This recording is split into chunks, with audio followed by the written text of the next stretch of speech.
Liquor కేసులో Rajahmundry central జైల్లో ఉన్న రాజంపేట వైసీపీ ఎంపీ మిథున్ రెడ్డి గారికి ఈరోజు ఏసీబీ కోర్టు మధ్యంతర బెయిల్ మంజూరు చేసింది.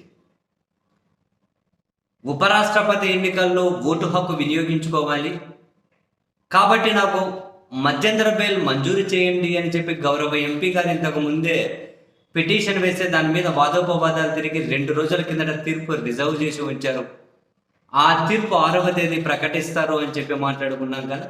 సో ఈరోజు ఏసీబీ కోర్టు మధ్యంతర బెయిల్ మంజూరు చేస్తూ ఈ నెల 11వ తేదీన తిరిగి సరెండర్ కావాలి అని చెప్పి ఆర్డర్స్ అనేది పాస్ చేసింది.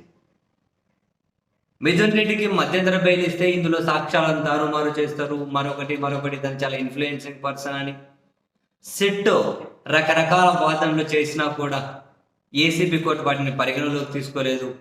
మిథున్ రెడ్డి గారి తరపు న్యాయవాదుల వాదనను పరిగణలోకి తీసుకొని ఉపరాష్ట్రపతి ఎన్నికల్లో ఓటు వేయడానికి అనుమతి ఇచ్చింది ఏసీబీ కోర్టు.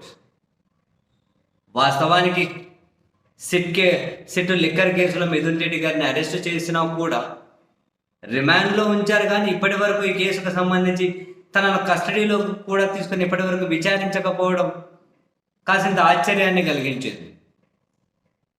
ఎందుకు విచారించలేదు?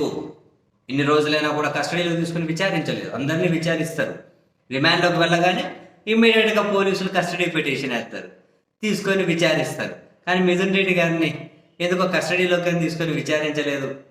మరి సిట్ ఏం ఆలోచిస్తుందో, వాళ్ళ వ్యూహం ఏందో, లేకుంటే కస్టడీలోకి తీసుకొని విచారించాలంటే ఆధారాలు లేక విచారించట్లేదు, లేకపోతే విచారించేసినాము అనుకుంటే తర్వాత ఆయనకి ఏమైనా కనుక బెయిల్ వచ్చే అవకాశాలు ఉంటాయి అని చెప్పి ఏమైనా విచారించలేదు. రీజన్ తెలియదు, ఇప్పటి వరకు అయితే విచారించలేదు.